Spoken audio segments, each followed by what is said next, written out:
Welcome to the Great Detectives of Old Time Radio. From Boise, Idaho, this is your host, Adam Graham. If you have a comment, feel free to email me, box13@greatdetectives.net. Give us a call, 208-991-4783, and become one of our friends on Facebook, facebook.com/Radio Detectives. Well, today's episode of the Great Detectives of Old Time Radio is brought to you by the financial support of our listeners. Thank you so much. There were actually only 5 weeks worth of episodes between last week's show and this one. This one is from February 15th of 1953, and it's called The Girl on the Doorstep. Bromo Seltzer and NBC present William Gargan, starring as Barrie Craig, confidential investigator.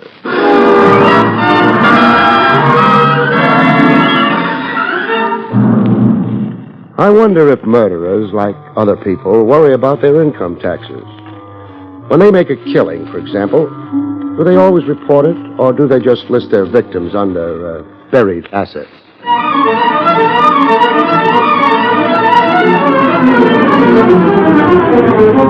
Bromo Seltzer, famous for fast relief of headache and upset stomach, and the National Broadcasting Company present William Gargan in another transcribed drama of mystery and adventure with America's #1 detective, Barrie Craig, confidential investigator.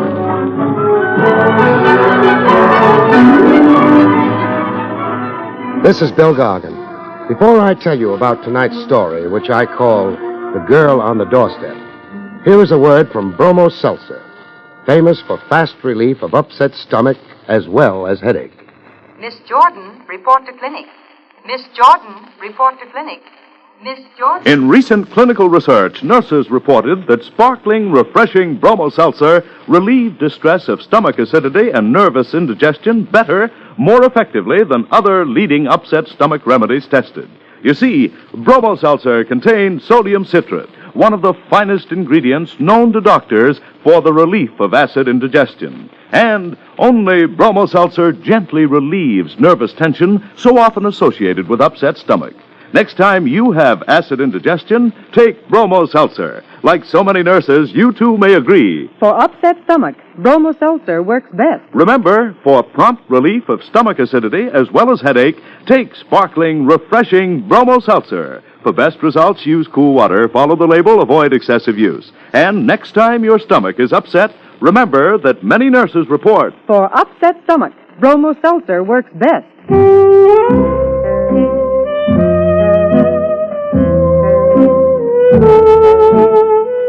Barrie Craig speaking. I'd been to a movie.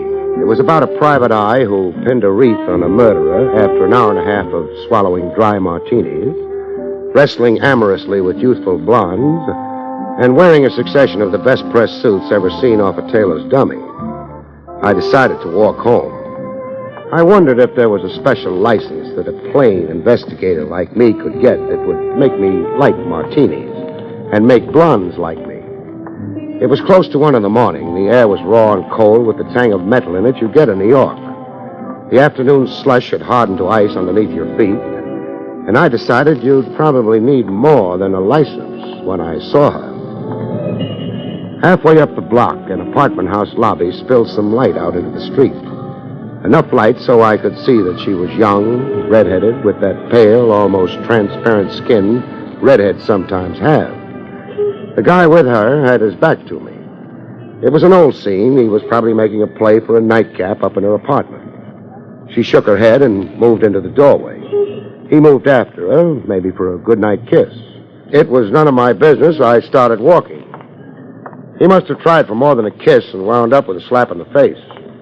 He came stumbling backwards out of the doorway, hit the ice on the pavement, and went down. I heard the door slam behind her. Either she hadn't noticed him fall or she didn't care. He wasn't moving when I got to him. A Pavement can be pretty hard when you slap it with the back of your head. I tried shaking him, but he wasn't playing. I lifted his head, thinking maybe that might help bring him to, and then I eased it back onto the pavement.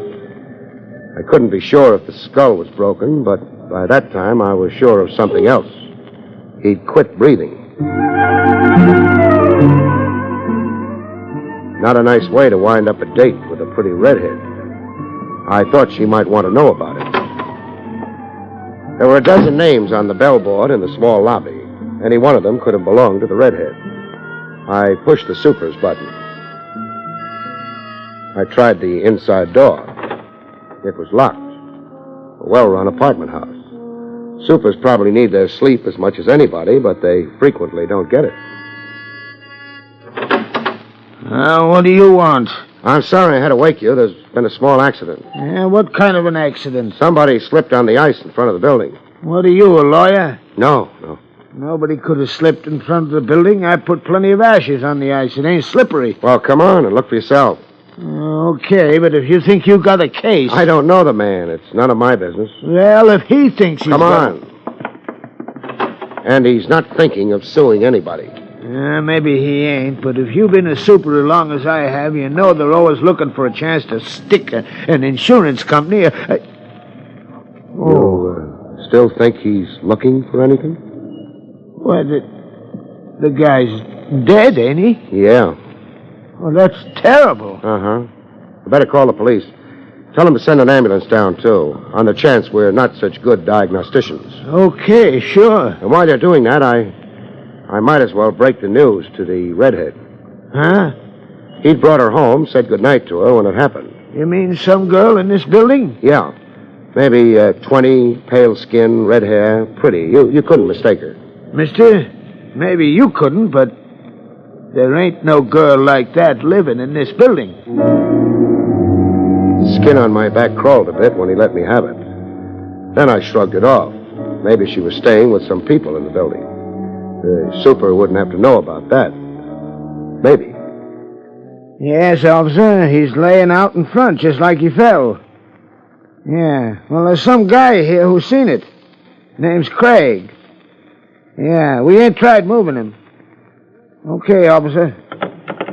Well, I'll be right over. Good. About that redhead. Look, I've been super here for 7 years. I know every family in this building. They all been here for years. Well, she might be staying with one of them. There was some burglaries in the neighborhood the last couple of weeks. I checked on all the door keys. Today, there was nobody staying with nobody. Well, it might have been a sudden... She wouldn't have had no key. She didn't have to have one. She could have pushed a button and... No. No, huh? I was too close. She'd have to wait for somebody to click the door catch down in the lobby. I'd have seen her. Well, maybe she ducked out again. Uh-uh. So what does that mean? I don't know what it means. Except maybe it's going to be quite a while before she finds out what happened to her date.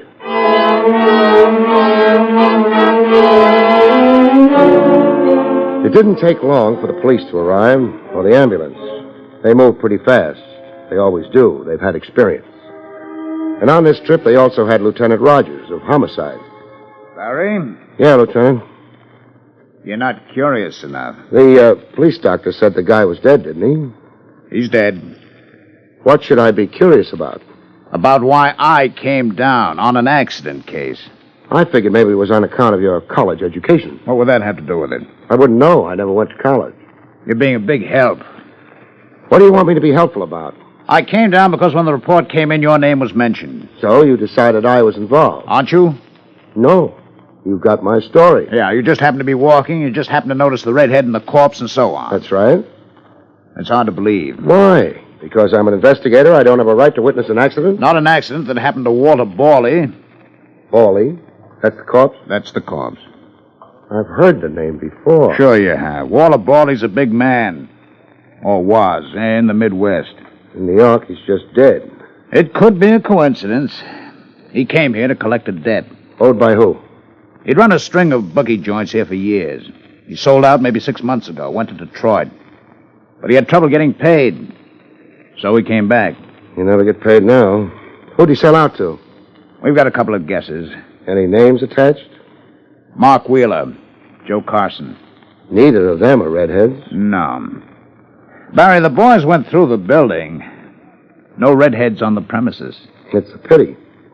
I've got a thought, though. Yes? Let's take a walk through the building. All right. Any particular direction? Yeah, along the hallway here. Should lead to the back door. Oh? Which should be locked. Well, let's see. But isn't. The super's going to have to do some explaining. There have been burglaries. The super's okay. Take a look at the lock. The lock? It's been forced. Yeah. That's happy news for a local locksmith, perhaps, but where does it fit in? I don't know. Might tell us how the girl got out of the building. But that's not the problem, is it? It's how she got in that bothers me. How much does it bother you? Not much, I guess. Because it still remains an accident. Doesn't it?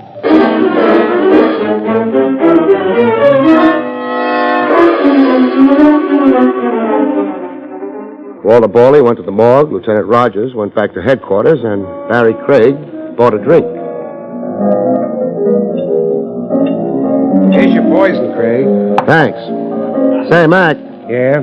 suppose a man had an opinion about a horse. Where would he go to do something about it? There's a cigar store on 3rd. The owner would be glad to listen to your opinions. Or the clerk over at the Armstrong Hotel. No. That's for small opinions.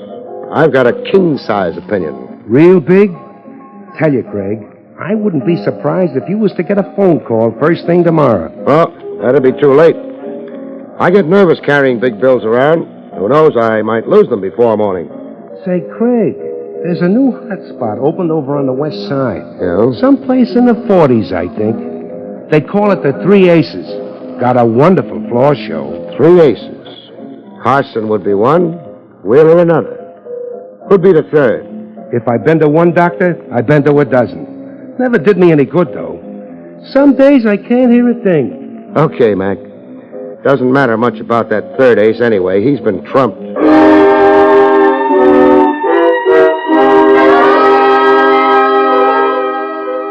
The 3 aces was over on the west side, someplace in the 40s. They weren't letting the night die without a struggle. Everything is satisfactory, sir? Sure, except for one thing. I'm lonely. I'd like to have a man-to-man conversation with someone. Someone named Joe Carson, say. Or maybe Mark Wheeler. I'd even talk to Walter Barrie. Very sorry, sir, but I've never heard of... Ever seen one of these before? Well... Pretty shade of green, isn't it? Nice picture of Andrew Jackson on it. Go on. Have a good look. Oh, thank you, sir. You're welcome. I will see if one of the gentlemen you mentioned happens to be around. You do that. Yes, sir.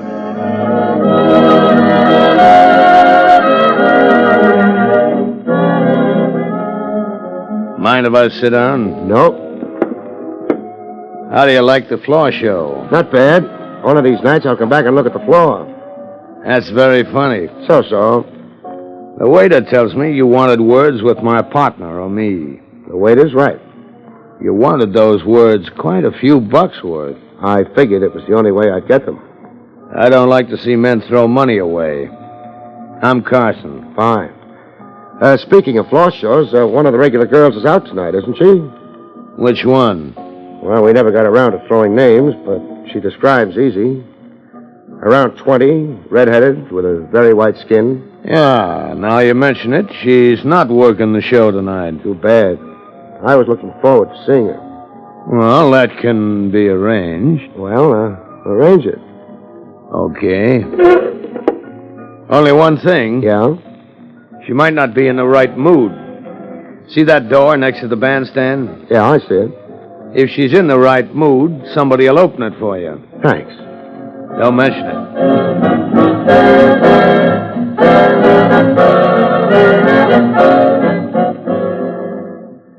It took him maybe 5 minutes to find out if the girl was in the right mood. If that's what he was finding out. Either way, at the end of 5 minutes, the door next to the bandstand swung open. Somebody outside the door had done the swinging. I didn't have a chance to see who. I wasn't sure that I was playing it the right way, but I couldn't think of anything else. Nobody paid any attention to me. I crossed to the door and looked through it. The little I could see was a stretch of dirty hallway. But if you're a confidential investigator, you're not too fastidious. I walked through the doorway and shut the door behind me and turned, but not fast enough. Whew!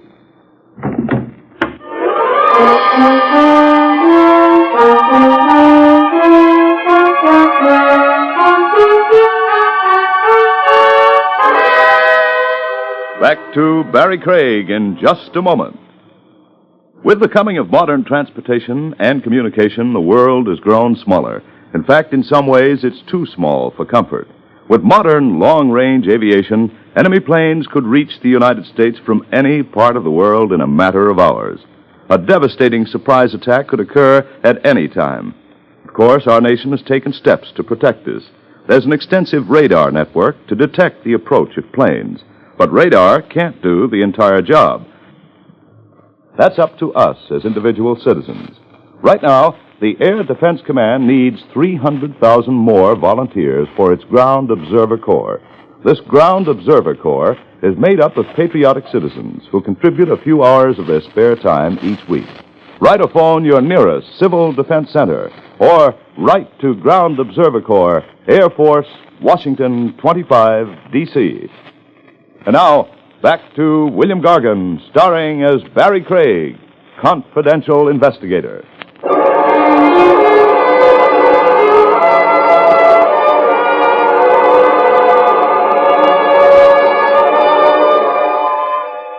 I didn't know how far I'd gone and how long I'd been away, but it took a while coming back. And even then, I didn't try opening my eyes or moving my head. I had a feeling it was going to hurt. You had him sapped. Why? Look, Wheeler, he came here asking for us. He fed me a phony routine about a redhead with white skin. Nina. Yeah, Nina, being part of the floor show. I don't care. You don't know all of it yet. I've been through his pockets. You know who he is? Look, Carson. A private eye named Craig. Now, what would you have wanted me to do? Invite him in to go over our books? That might have been safer than what you did do. Huh? I just got a call from one of the newspaper boys down at headquarters. Barrie was brought in a few minutes ago. Barrie at headquarters? Wasn't his idea. The department they took him to was the morgue. I don't believe it. You sure of this? I'm sure of it. Well, what's bad with that news? It ain't no secret he'd come to town to collect. Off us.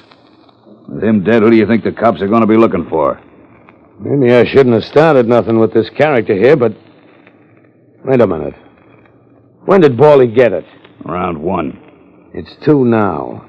If what you're handing me is true, the cops should have already been visiting. According to what the press was told, Barrie died in an accident. So what are we worrying about? The cops have handed out phony releases before. I don't get it. Either you want to make trouble, or you know better than the press. Where were you around 1 o'clock? That's a funny question coming from you. What do you care? Oh, forget it. Maybe I'm getting jumpy, but... How does this guy fit in? And Nina? Nina ain't been around the club all night, which means she don't fit in. Him? I don't know. Maybe he heard about Barrie, too. I've been thinking of that. Maybe we don't take no chances on maybe. He's out cold. Never know what... Okay, Carson. Get a couple of the boys in. Now you're talking. Sure I'm talking, but I could be talking myself into the chair. So far, I'd been doing fine with my eyes shut. But that wouldn't last much longer. Carson's boys would be glad to shut them again for me if I opened them at the wrong time. So I had to open them at the right time. Keep an eye on Sonny Boy. Yeah. Sonny Boy. Pretty soon, no Sonny Boy. Wheeler was the nervous type, a floor pacer. 7 steps to the door, about turn. 7 steps to the desk, about turn, and the same routine repeated. The time he'd give me a quick look was when he passed me on the way to the door. On the 4th step. The 5th step would have to be my play. It would have to be fast and reasonably quiet. But how fast I could get off the floor, I didn't know. I'd find out. Step to the desk. Turn. Now back. The 5th step. Remember? 2, 3, 4, 5. That's my forearm, locked around your throat. Things you learn in the Army. I increase the pressure an ounce, Wheeler, and that's all. Want a broken neck? That's nice. Now turn the gun around in your hand. Hold it by the barrel. Yeah. Poke it backwards toward me. That's the way. Thanks.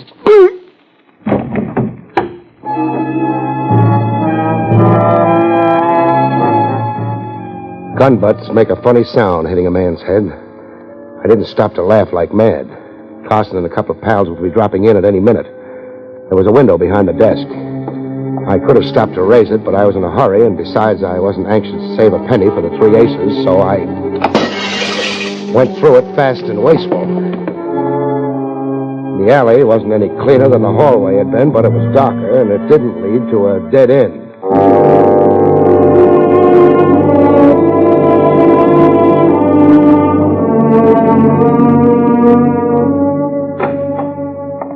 Ah, Lieutenant Rogers. What? Oh, hello, Barrie. I hope I'm not intruding. That's a nice hope. I need a little help in a lot of hurry. Important? I don't know. It could be. Even a giraffe couldn't stick out as much neck for you as I do. All right, we're in a hurry with a police escort. To get where? The 3 aces. One's been trumped, but the game's not over yet.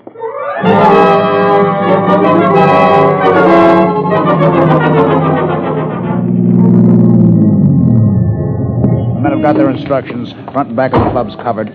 We go in? If you don't mind. I don't mind. 3 aces. Yeah. Good evening, gent. Yeah, I'm back again. I brought company with me, though. Lieutenant Rogers, homicide. Save it for your lawyer. Take us to the office. I will ring. No. We want a personal guide. That way we can be sure it'll be a surprise. Move, huh? Yes, sir. That quiet authority always gets them. The badge. Don't be modest. A couple of square inches of tin isn't that impressive. I don't know what Mr. Wheeler will... Nobody passed the law. You have to know anything. Now knock. If a man answers, tell him you're checking the wine list or something. Yes, sir. Open the door. No. Yeah. I'll explain the reason why to you. If anybody inside has the idea trouble's coming and is preparing to blow down anyone in the doorway, you'll be the one. I won't. Sure you will. All right. Mr. Wheeler. Move over, Buster. That's Wheeler? Yeah. We met earlier. I had the pleasure of knocking him down with the butt of a gun. He got up? Yeah. Sat down behind his desk and proceeded to blow his brains out. Looks that way. But I'm stupid. What do you mean? I don't know why he killed himself. You'd escaped? He knew you'd come to the police? He was through in the bookie racket? He still had a skin, his own. Boys like that are very fond of their skin. It'll be a hard thing to prove anything. Looks like suicide. Sure. Just like Borley's passing on looked like accident. It was an accident. No, Trav. Not an accident at all.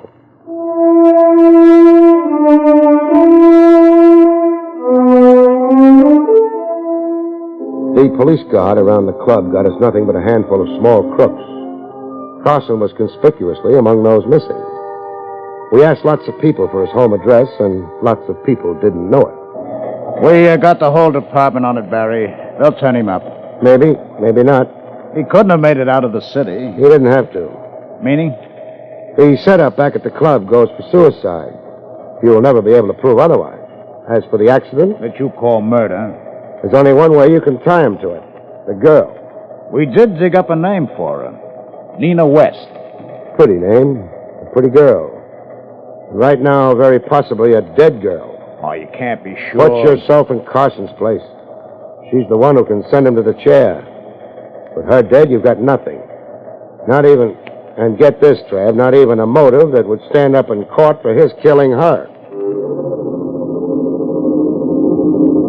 I went out and took a look at what had happened to the night. The sky was getting lighter. The winter sun would be sneaking over the tops of the buildings in an hour or two, not handing out much warmth, but a promise anyway. I started walking. I didn't try to think, because the only thoughts I had on tap weren't very pleasant. Nina West wasn't the kind of girl your mother hoped you'd marry, but she was young, pretty. I didn't think she'd known what was going to happen to her date. If she'd lived, maybe someday she'd have walked into my office in the old building on Madison Avenue and asked me to find a lost dog for her, and suddenly walking wasn't fast enough for me. I needed a cab fast. I needed to go someplace fast. Only a hunch, but it was the one chance we had, the one chance Nina West had. If she'd gone where I had to get to within minutes, my office.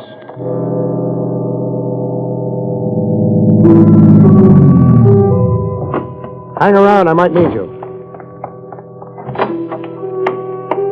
I didn't bother with the elevator. I used the stairs. They're faster. It sounded good to me, the hunch. Say the girl hadn't known what Carson was letting her in for. She found out late. Barrie already dead.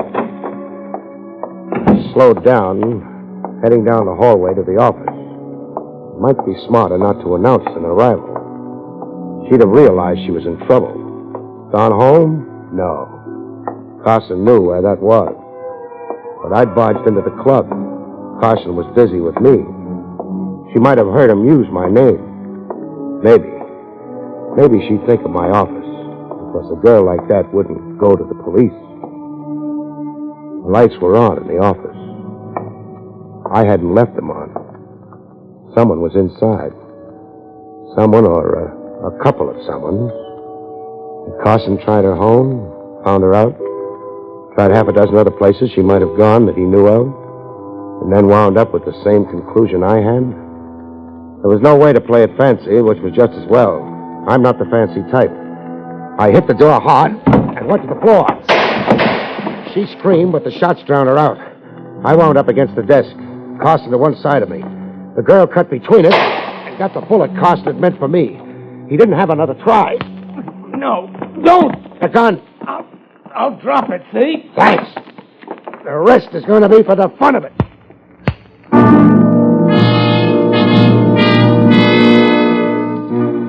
It didn't last very long. He dropped his hands. You can't hit even a Carson with his hands down unless you're a Carson yourself. I didn't qualify.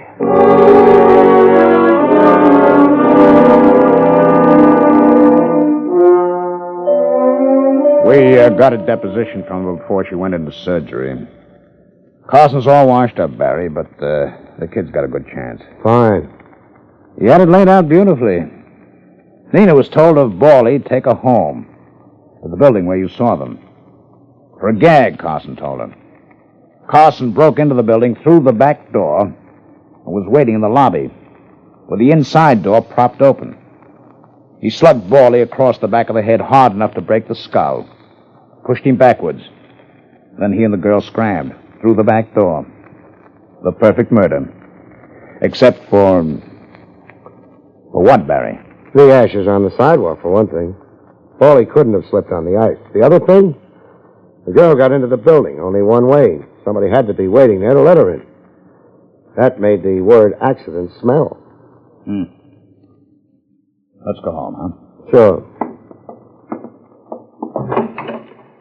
Hey, look, came the dawn.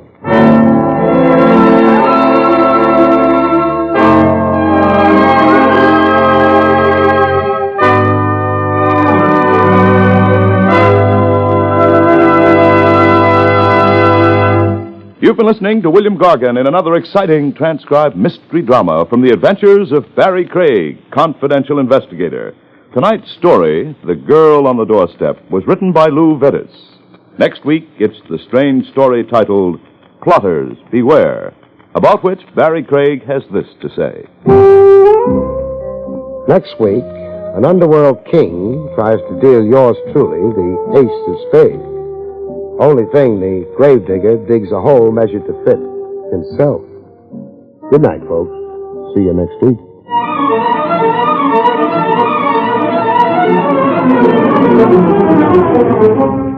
Bromo Seltzer, famous for fast relief of headache and upset stomach, and the National Broadcasting Company have brought you Barrie Craig, Confidential Investigator, starring William Gargan. Carl Caruso speaking.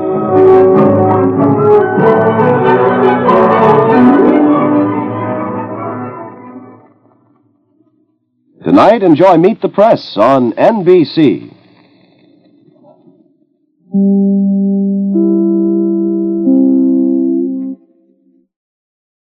Welcome back. Another great episode of Barrie Craig in the books. We're going to turn quickly to some listener comments. Comment from Podcast Alley. Trust me, take the time to listen. You will not regret it. Best podcast out there. And then we have this comment off of iTunes. Love the podcast. Well, thank you so much for your kind remarks. I should mention the titles of the episodes in between last week and this one.